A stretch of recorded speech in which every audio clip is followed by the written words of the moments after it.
సంతానం కావాలన్న మీ కలను నిజం చేసుకోండి. 49 అంటే సంతానం, 49 అంటే సంతోషం. వివరాలకు సంప్రదించండి.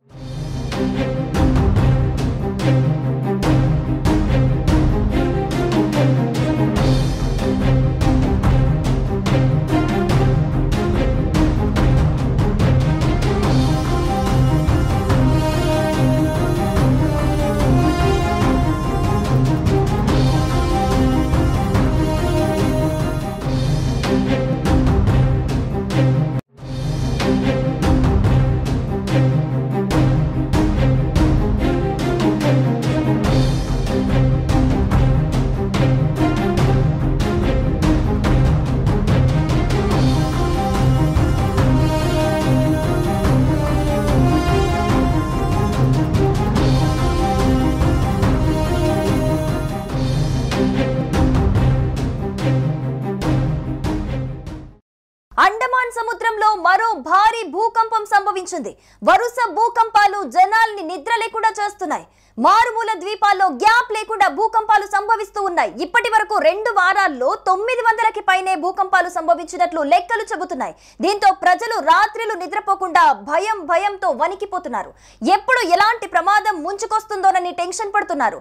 ఈ వరుస భూకంపాలు జపాన్ వాంగాబాబా చెప్పిన భారీ సునామీకి సంకేతమా అంటూ కొంతమంది ఆలోచిస్తున్నారు. జూలై 5 ఈ రోజే జల ప్రళయం ప్రపంచాన్ని ముంచేస్తోందా? జపాన్ న్యూ బాబా వంగ జ్యోతిష్యం నిజమేనా? ప్రపంచ వ్యాప్తంగా చాలా దేశాల్ని వణికిస్తున్న రోజు ఇదే. జూలై 5న ప్రళయం ముంచుకొస్తోందని కొంతమంది అంచనా వేసి మరీ చెప్పారు. ఆ అంచనాలు నిజమయ్యేలా శాస్త్రవేత్తలు వెల్లడించిన కొన్ని వాస్తవాలు సంచలనం రేకెత్తించాయి.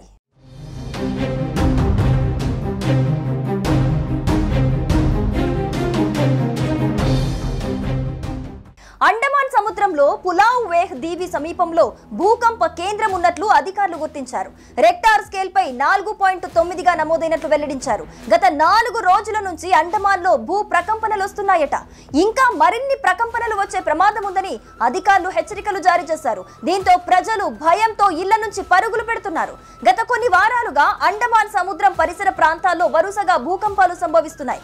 గత నెలలో కూడా ఈ సముద్రంలో 4-5 స్వల్ప తీవ్రత గల భూకంపాలు చోటు చేసుకున్న సంగతి తెలిసిందే.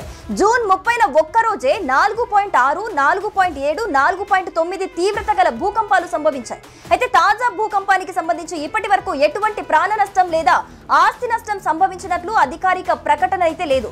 భూకంప తీవ్రత తక్కువగా ఉన్నప్పటికీ భవిష్యత్తులో మరిన్ని ప్రకంపనలు సంభవించే అవకాశం ఉన్నందున ప్రజలు అప్రమత్తంగా ఉండాలని నిపుణులైతే సూచిస్తున్నారు.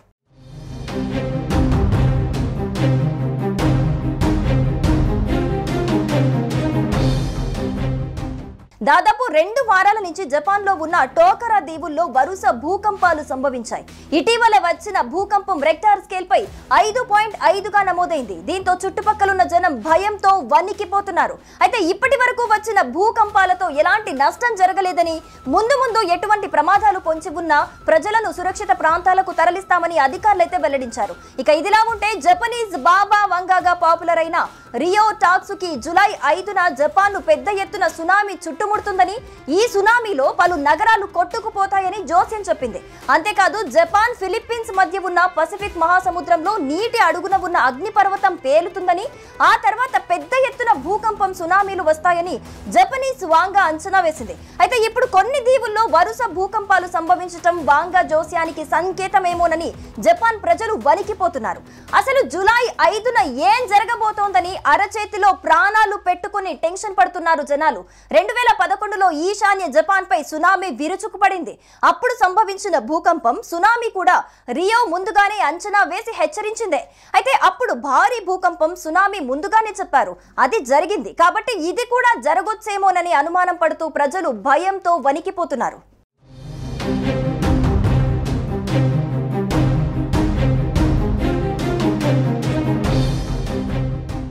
సుమన్ టీవీలో మీ పర్సనల్ అండ్ బిజినెస్ ప్రమోషన్స్ కోసం కింది నెంబర్కి కాంటాక్ట్ చేయండి.